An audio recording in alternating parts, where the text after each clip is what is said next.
Refraction at plane surface, refraction at plane surface. तो plane surface में refraction जब हम लोग डिस्कस, जब इस तरह से चेंज होता है, light ray travelling one medium to another medium, मैं मेंशन नहीं करूंगा कहाँ से कहाँ जा रहा, तुम लोगों को बताना है कि ये जो केस है, ये डायग्राम जो है, ये क्या इंडिकेट करता है? रेयरर टू डेंसर और डेंसर टू रेयरर। राइट, ये डेंसर टू रेयरर, यानी कि ये अगर μ1 है, ये μ2 है, तो इसका मतलब कौन ज़्यादा है? μ1 ज़्यादा है। इस डायग्राम का मतलब है कि μ1 इज मोर देन μ2।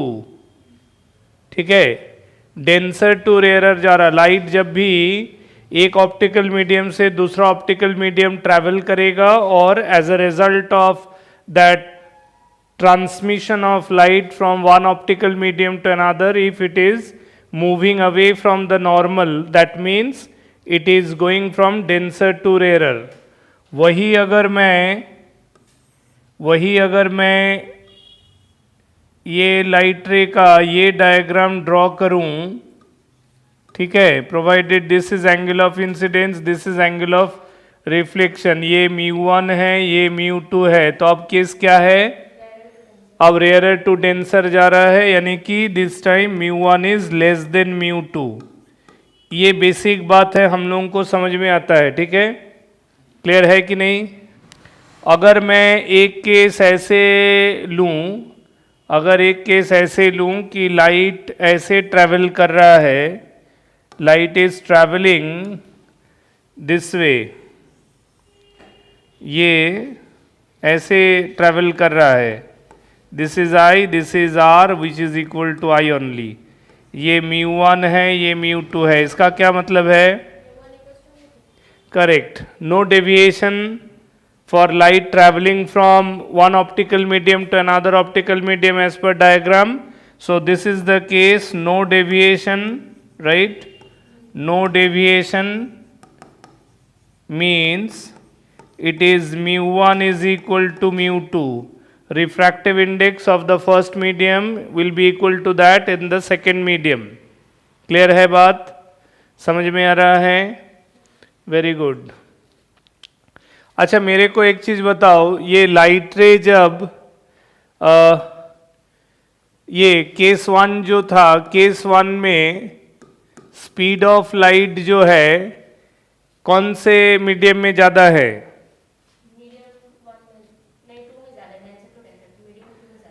ये जो स्पीड, यहाँ जो फर्स्ट डायग्राम है, फर्स्ट डायग्राम में अगर मैं इस मीडियम का स्पीड v1 और इस मीडियम में स्पीड v2 कहूँ, तो कौन सा मीडियम में स्पीड ज़्यादा है?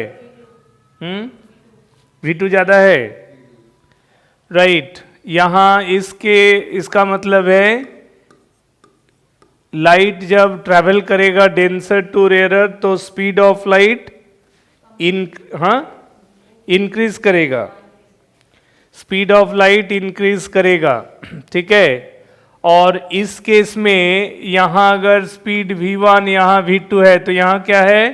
स्पीड v1 ज़्यादा है। यहाँ स्पीड फर्स्ट मीडियम से सेकेंड मीडियम जाने पे डिक्रीज कर गया। ठीक है, क्लियर हुआ? अच्छा, थर्ड केस में यहाँ v1 और v2 है, तो क्या है ड्रामा? यहाँ सेम है, correct. v1 is equal to v2, speed of light remains unchanged. जब वो अनडेविएटेडली ट्रेवल करेगा, स्पीड ऑफ लाइट चेंज नहीं करेगा। क्लियर हो रहा है बात? Very good. Basic principle of law of refraction क्या है, जिसको स्नेल्स लॉ बोलते हैं?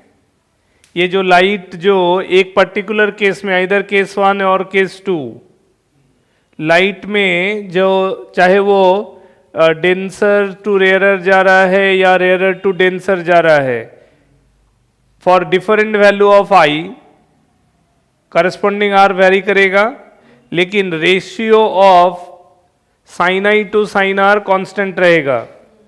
तो लॉ ऑफ रिफ्रैक्शन क्या है? लॉ ऑफ रिफ्रैक्शन, जो लॉ ऑफ रिफ्रैक्शन हम लोग डिस्कस करेंगे वो क्या है? That is ratio of sine I to sine R, ratio of sine I to sine R will be mu of the second medium by that of the first medium. इसको हमेशा याद रखना है कि ये इसका फॉर्मूला को लिखने का तरीका हमेशा mu of second medium by mu of first medium होगा, चाहे वो लाइट रेयरर टू डेंसर जाए या डेंसर टू रेयरर जाए। समझ में आ रहा है? It should be always considered as mu in second by mu in first. ठीक है?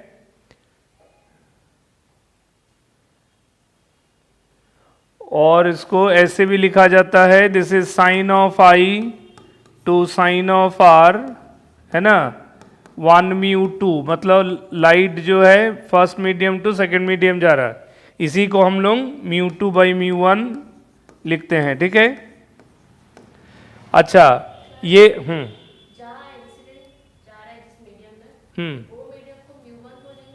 फर्स्ट मीडियम इंसिडेंट रे म्यू 1, रिफ्रैक्टेड रे म्यू 2, तो इसको ऐसे भी लिख लो और बेटर कर देते हैं, sine I by sine are.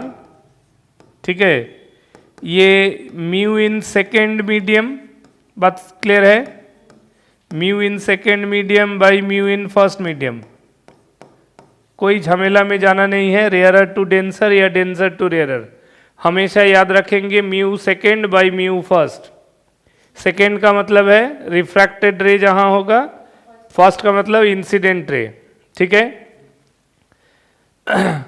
अच्छा, ये रेशियो हमेशा कांस्टेंट रहेगा, ये रेशियो जो है हमेशा कांस्टेंट रहेगा फॉर टू स्पेसिफिक मीडियम। अगर मैं मीडियम चेंज ना करूं, अगर मैं फर्स्ट मीडियम और सेकेंड मीडियम को अनचेंज रखूं और कई एक्सपेरिमेंट्स करता रहूं वन आफ्टर अनदर, ठीक है,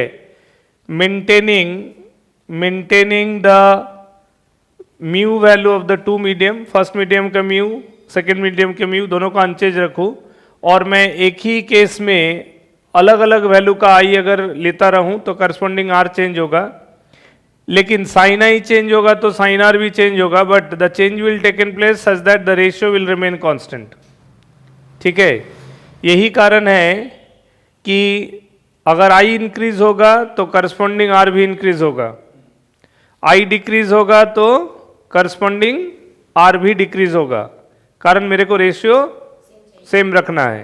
तो ये थियोरेटिकल एमसीक्यू हो सकता है कि पूछा कि in case of light travelling rarer to denser, for light travelling rarer to denser, if angle of incidence is increasing then angle of refraction करके ऑप्शन दिया, that too increases decreases remains unchanged.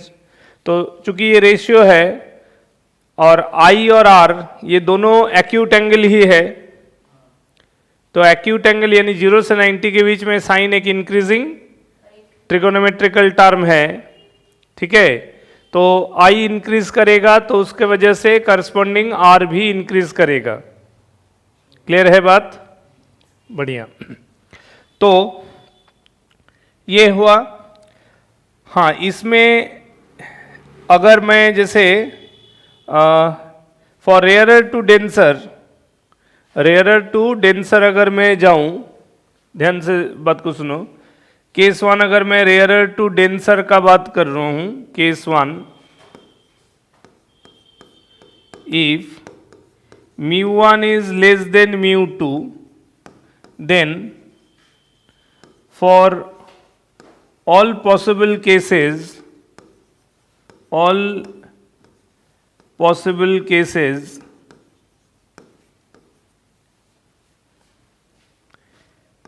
Angle R जो है यानी angle of refraction जो है, ठीक है, वो हमेशा less than angle of incidence होगा और R is less than I, ऐसे समझो। कारण क्या है? रेयरर टू डेंसर जा रहे हैं, μ1 इज लेस देन μ2, तब क्या होगा, रेयर से डेंसर जाएंगे तो लाइट नॉर्मल की तरफ बेंड होगा,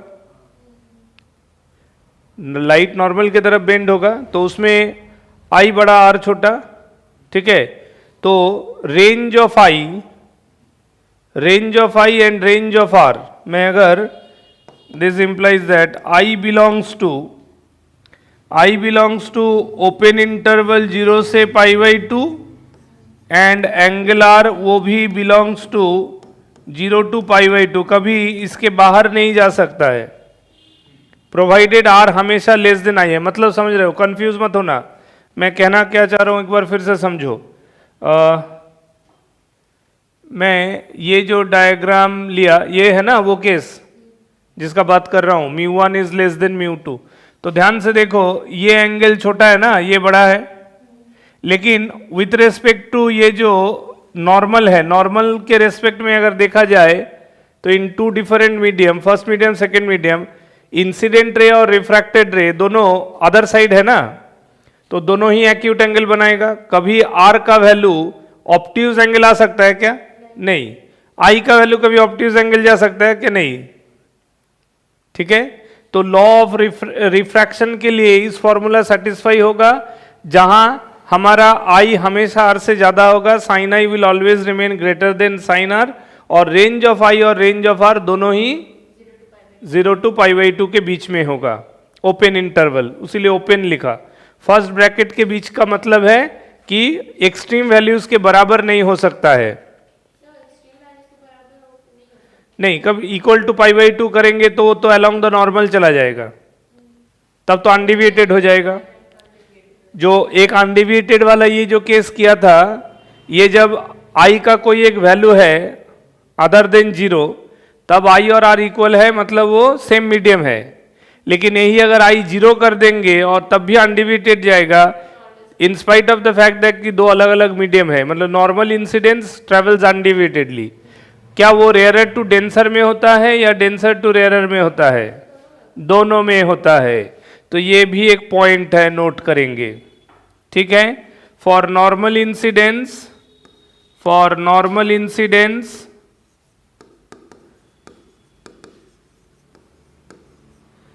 light travels undeviatedly,